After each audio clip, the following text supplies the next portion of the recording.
আগের ভিডিওটার উত্তর দিতে চলে আসলাম। একটা কথা আমি বড় ব্লগারের ভিউয়ার্সদেরকে বলবো, না বলে পারছি না। আমি কি আগের ভিডিওটাতে কোথাও বড় ব্লগারকে ছোট করেছি? আমি ভিডিও দেওয়া মানে এটা তোমাদের একটা প্রিজুডিস মাইন্ড, যে প্যাশনীয় দ্বীপে ভিডিও দেওয়া মানেই হচ্ছে সে বোধহয় কিছু একটা খারাপ বলেছে। আর কিছু কিছু লোক আছে যে জেনে শুনে যে তাকে আমার বাজে কমেন্ট করতেই লাগবে, সে পাচাটা, হ্যাঁ অমুকের পাচাটা তমুকের পাচাটা, যার এখন ছন্দার পাচাটা, কল্পনা মাঝখানে আমি আবার প্রিয়ার পাচাটাও কিন্তু হয়ে গেছিলাম। আমি টাইমে টাইমে লোকের যখন যার সময় পাই পাচাটি। আচ্ছা, প্রথম একজন কথা খুব সুন্দর করে বলছি, দিদি আপনি কেন ওকে নাম ধরে ডাকেন না? আমি কিন্তু ওকে চিরকাল নাম ধরে ডেকেই ভিডিও করেছি, বড় ব্লগারের কথা বলছি। কিন্তু 2-3 দিন ধরে অনেকগুলি কমেন্ট পেয়েছি যে আপনি ওর নামটা মুখে আনবেন না, ভালো লাগে না, মানে ওর ভিউয়ার্সরা লজ্জা লাগে না আপনার ওর নাম মুখে আনতে। তো এটা শোনার পর থেকে মনে হলো কথা তো ঠিকই, বড় ব্লগারকে বড় ব্লগার বা বড় লোক মানুষ, হ্যাঁ আমি গরিব মানুষ। কারণ ও নিজেও বলেছে ব্লগারের পা চেটে আমি একটু রোজগার করি। তো ব্লগারের পা চেটে যখন, তাহলে বড় বড় ব্লগার এবং বড় লাক্স ব্লগার, প্রচুর টাকার মালিক, এটা সত্যি কথা, মিথ্যে কথা একটা না, জেনুইন কথা। তো সেখানে তার জন্য আর আমি সারাটা জীবন ওর নাম ধরেই ভিডিও করেছি, যেহেতু ওর ফলোয়ারদের দেখো, আমি কিন্তু ওর থাম্বনেলও লাগাতাম, ওকে নিয়ে ভিডিও করতাম, ওর থাম্বনেলও লাগাতাম। কিন্তু যখন দেখলাম ও, আর আমার তখন মনে হয়নি যে ও আমাকে এতটা হেট করে বলে। লাস্ট ভিডিওটা শিক্ষিত মামনি করে বলার আগে আমি জানতাম না আমাকে কত মাত্রায় ঘেন্না করে। তো তারপর আমি কিন্তু থাম্বনেলও লেগে গেছি এবং বেঝিঝক লাগিয়ে গেছি। ম্যান্ডিকে নিয়ে আমি অহরহ নেগেটিভ ভিডিও করি এবং সারা জীবন লাগাই থাম্বনেল, কারণ আমরা অনেককে নিয়ে ভিডিও করি। তো তাতে সুবিধা হয় মানুষের বুঝতে, কারণ যেহেতু আমি অনেক কন্টেন্ট নিয়ে করি, তো অনেকে ভাবে আর এ তো হয়তো চোপাকে নিয়ে, যেমন চোপার থাম্বনেল আমি কোনোদিন লাগাই না, চোপার মুখ আমি জীবনও লাগাইনি। হ্যাঁ, মানে জীবনে, মানে প্রথম দিকে যখন করতাম বোঝানোর জন্য, প্রথম দিকে খুব কম, রেয়ার। আর আমি চোপার মুখ লাগিয়ে ভিডিও করি না, কিছু কিছু মানুষের মুখ আমি কখনোই লাগাই না। তো সেখানে দাঁড়িয়ে ম্যান্ডেটটা বোঝার জন্য করি। আর এর কিন্তু আমি থাম্বনেল এবং নাম দুটোই নিতাম, কখনোই আমি নাম ছাড়া ওকে নিয়ে ভিডিও করিনি। কিন্তু যেহেতু ওর ভিউয়ার্সদের অবজেকশন, মাঝে মাঝে মনে হয় হয়তো ওই বলে পাঠিয়েছে ভিউয়ার্সদেরকে যে দেখো গিয়ে, কারণ ও তো হোয়াটসঅ্যাপে কথা বলে, হয়তো বলেছে কারণ তুমি বলবে হোয়াটসঅ্যাপে কথা বলে তোমাকে কে বললো। ওই অনেক সময় বলে না স্ক্রিনশট পাঠিয়েছে আমি দেখিনি, স্ক্রিনশটে দেখলাম, আমি ভিডিও দেখি না, এরকম আগেও বলতো। তো মনে হচ্ছে হয়তো ওই বলে পাঠিয়েছে যে দেখুন না করে দিন, আমার নামটা যেন না নেয়। এটা আমার ধারণা, মেবি আই এম রং, তার জন্য নামটা নেই না। আচ্ছা, নাহলে আমি অন্য নামও নিতে পারি, হটকারি, ওইসব আমার ভালো লাগে না। সবসময় আমি প্রত্যেকটি যতজন ইউটিউব ক্রিয়েটার সবার আমি আলাদা নাম দিয়েছিলাম, আলাদা, যেমন ফারিয়া, ম্যান্ডিকে ম্যান্ডি, চোপাকে চোপা। শুধু একমাত্র ইউটিউবার বা কন্টেন্ট ক্রিয়েটার যাকে আমি কখনো অন্য নামে ডাকিনি, হ্যাঁ টিয়া টুয়া অনেকেই ডাকে অনেক নামে, আমি ডাকি না, অরিজিনাল নামেই ডেকেই ভিডিও করেছি। আচ্ছা, তো এই উত্তরটা তুমি খুব সুন্দর করেছি দিদি, প্লিজ লোকের কথা শুনবেন না, আপনি কেন ডাকেন না? এখন এটা আমার একটা কনফিউশন রয়েছে না, যদি ও বলে পাঠিয়েছে না ওকে কেউ বলে পাঠিয়েছে, তার জন্য আমি এটা করলাম। আচ্ছা, এইবার একজনটা খুব সুন্দর করে, দিদি আপনি কেন, মুখ দিয়ে ওই নামটা চলে আসছিল, বড় ব্লগারের দোষ দেখছেন? তিথির দিনটা তোর জেঠিমা বা পুরীত, আমি কি একবারও বলেছি তিথির পুজোটা ও নিজে নিজে ডিসিশন নিয়েছিল? না তো, তিথিটা আমাদের সবার, তিথি দিয়েই হয়। হ্যাঁ, এটা আমি কবে না করলাম? এখানে তো ওর কোনো দোষ নেই যে ও তিথিটা ও দিয়েছে বা তিথিটা ও কিছু করেছে, এটাতে ওর কোনো দোষ নেই। তিথিটার জন্য ওর দোষ যে বলবে সে বোকা।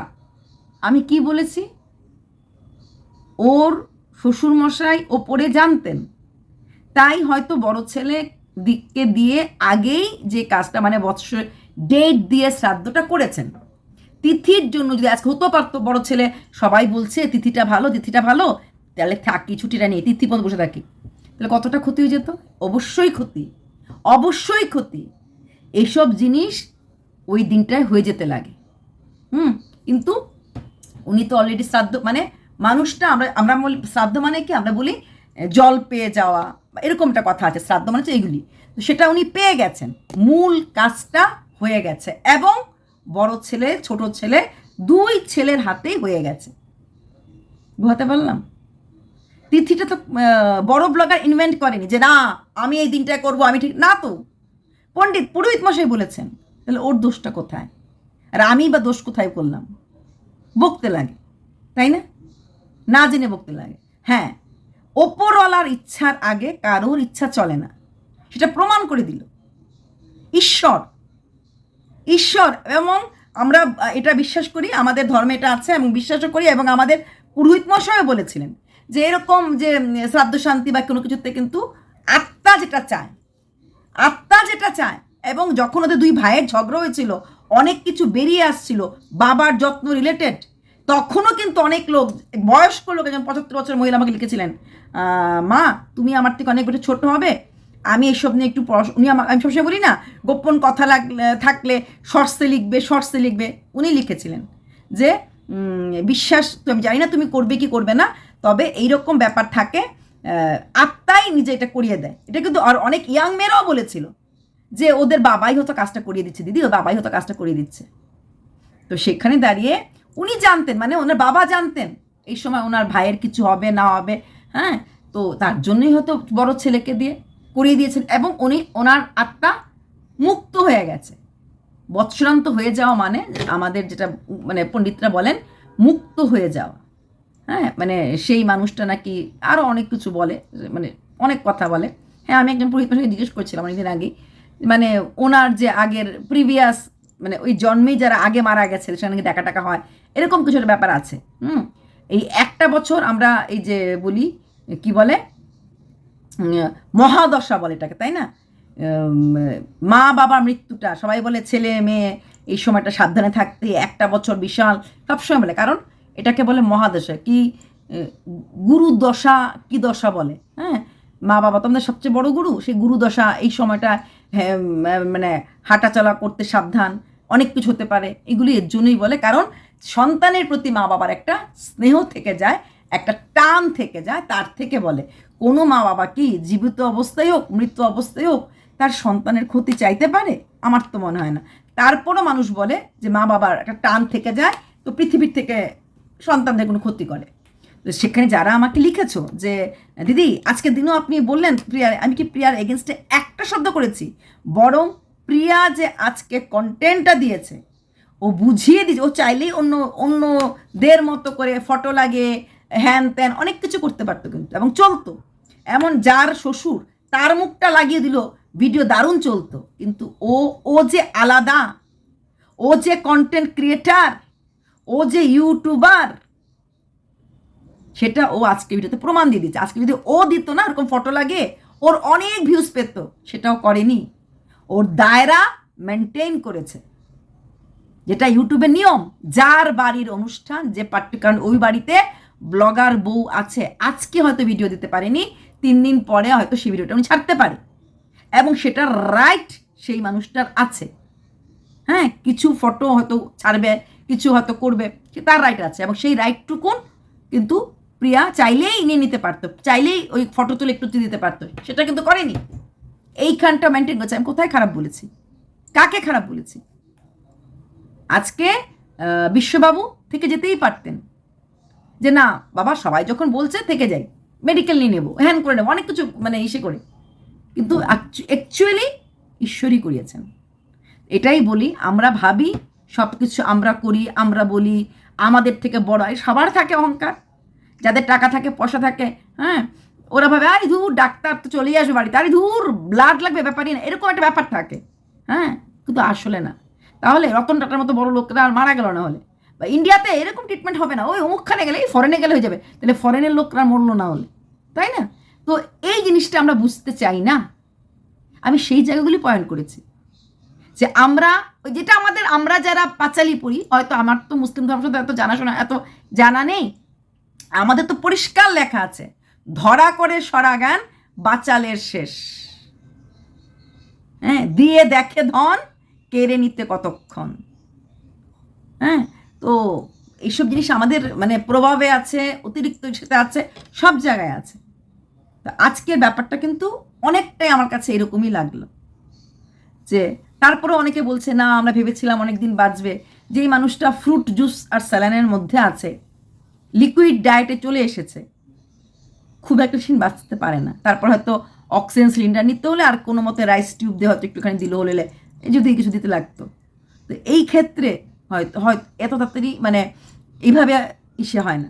তারপরেও বলতাম যে উনি হয়তো আরও 4-5 দিন বেঁচে থাকলে ভালো হতো।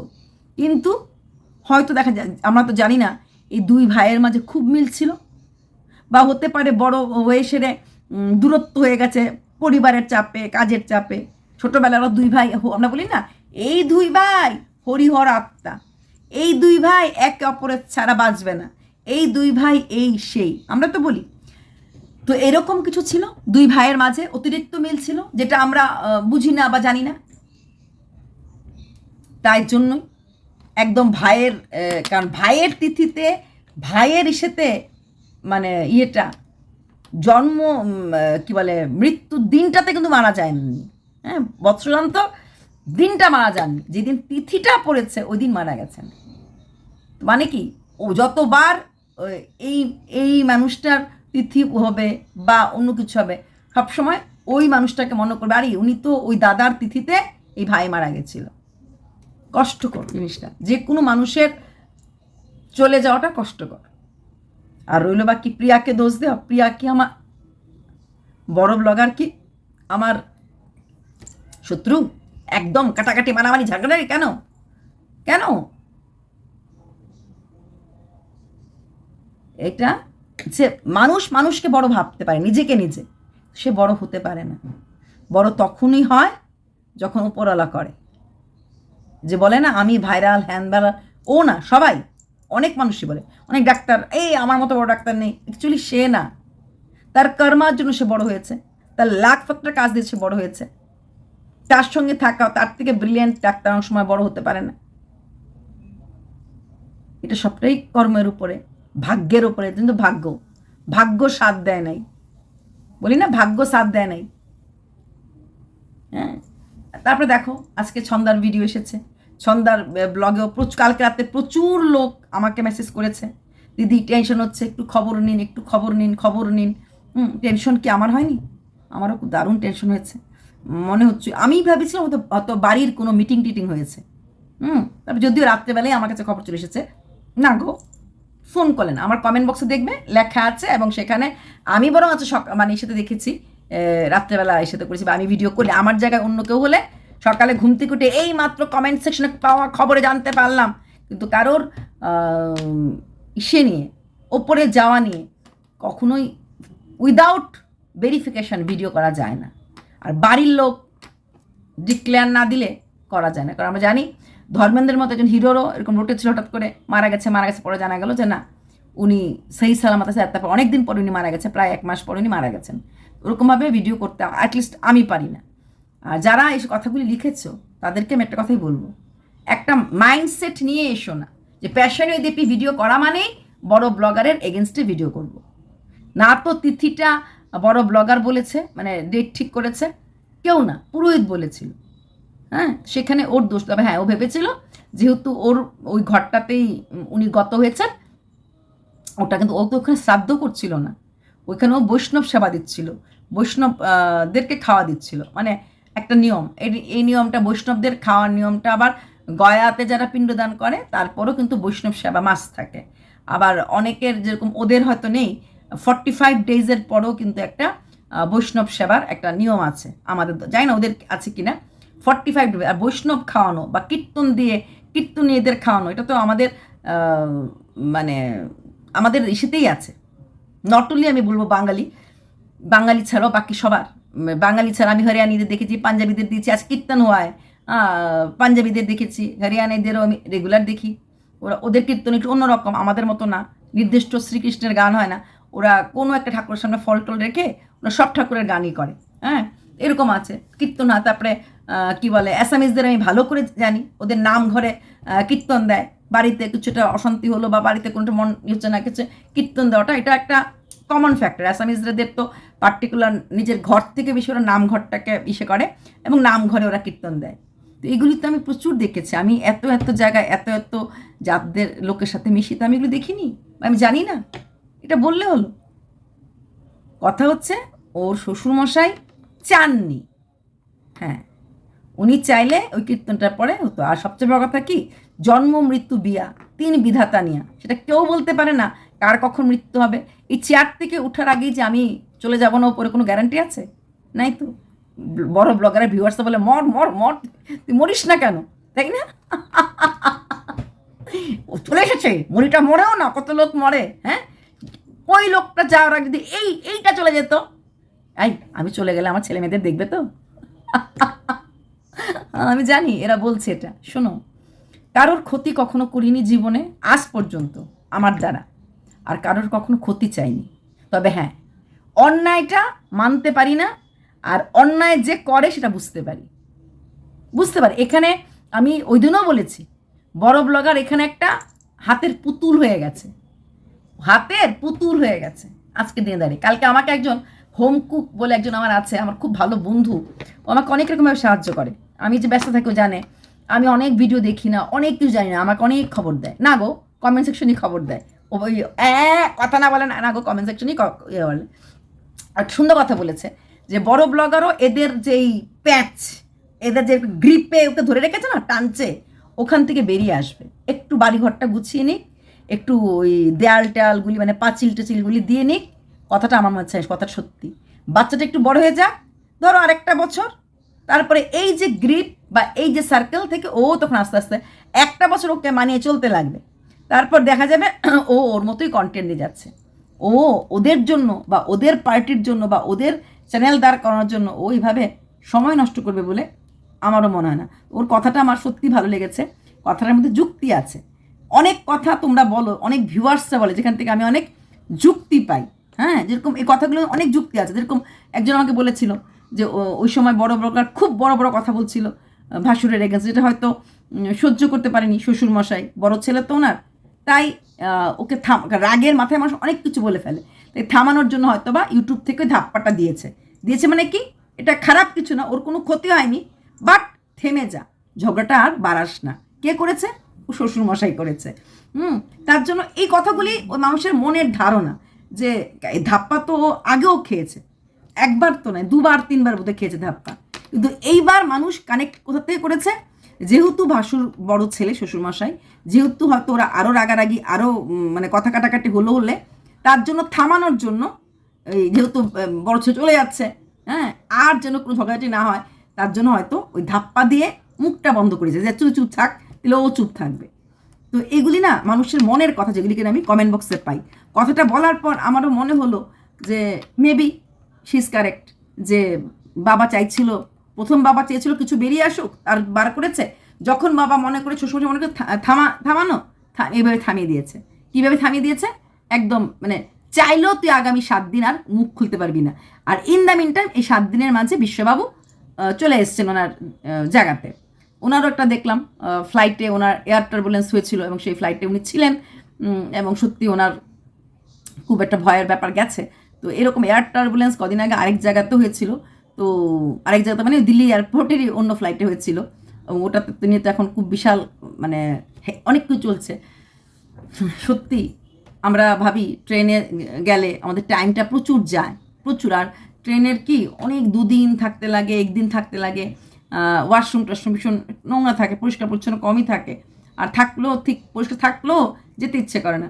তার জন্য কি হয়, ফ্লাইটে 3 ঘন্টা 4 ঘন্টা, ইন্ডিয়ান ফ্লাইটে কতটুকুন, ডাইরেক্ট ফ্লাইটে তো যাই, যে কোনো জায়গাতেই মোটামুটি 3.5 ঘন্টার মধ্যে পৌঁছে যায়, যে কোনো জায়গাতেই।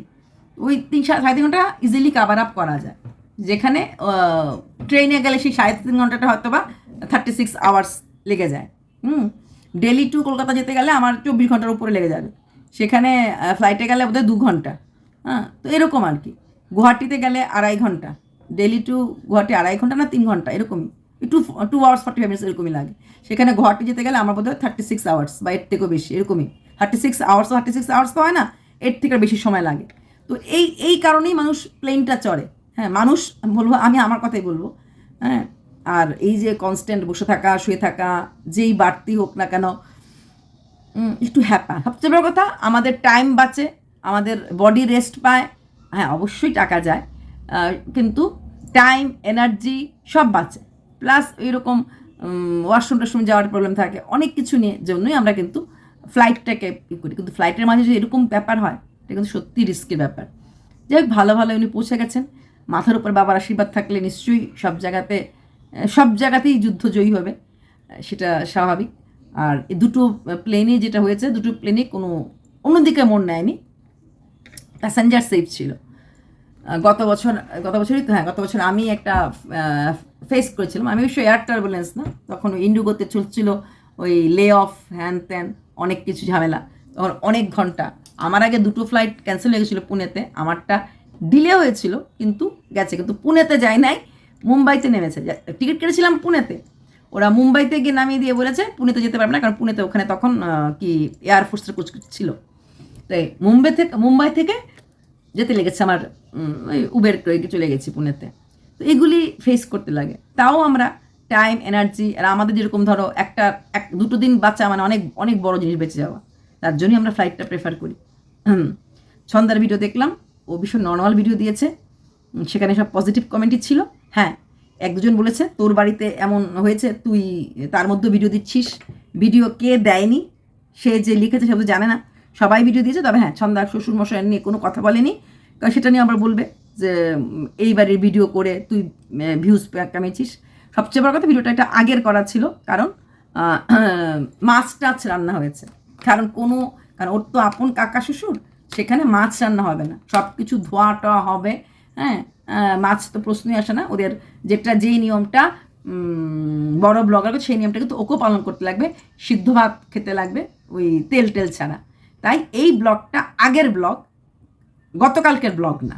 হ্যাঁ, এটা হয়তো মঙ্গলবারের ব্লগ হবে বা কোনো আগের ব্লগ করে রেখেছিল, সেটাই ও তো ছেড়েছে। গতকালকে তো কেউ ব্লগ ছাড়েনি, তো ওই আগের দিনের ব্লগই হবে।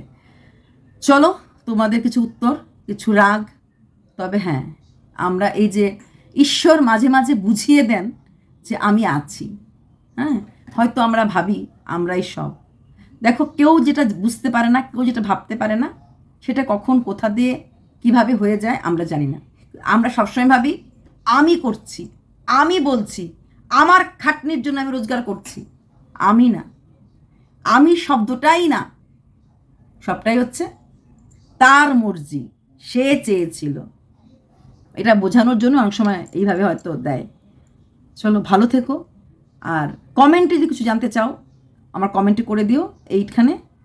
আর যারা বকার, আজকে ঝগড়া করার মুড আমার একদম নেই, ডাউন ডাউন ডাউন। আমি এক্ষুনি একটু আগে স্নান করে এসেছি, আবার স্নান করেছি, সকালে তো করেছি, এখন আবার স্নান করেছি, দেখো চুল টুল পুরো ভিজা। হ্যাঁ, আবার স্নান করেছি, মুড নেই। একটা মুড, জানো তো, ভিডিও করতে একটা মুড লাগে, একটা ঝগড়া করতে একটা মুড লাগে, হ্যাঁ, কথা জোরে বলতে মুড লাগে। আজকে আমার একটা ভিডিওতে আমি জোরে কথা বলতে পারছি না, সুখের একটা ভিডিও করেছিলাম, ওটাতে বেশ জোরে কথা বলা দরকার ছিল, কিন্তু জোরে কথা বলতে পারছি না জোরে কথা বলতে। চলো, বাই।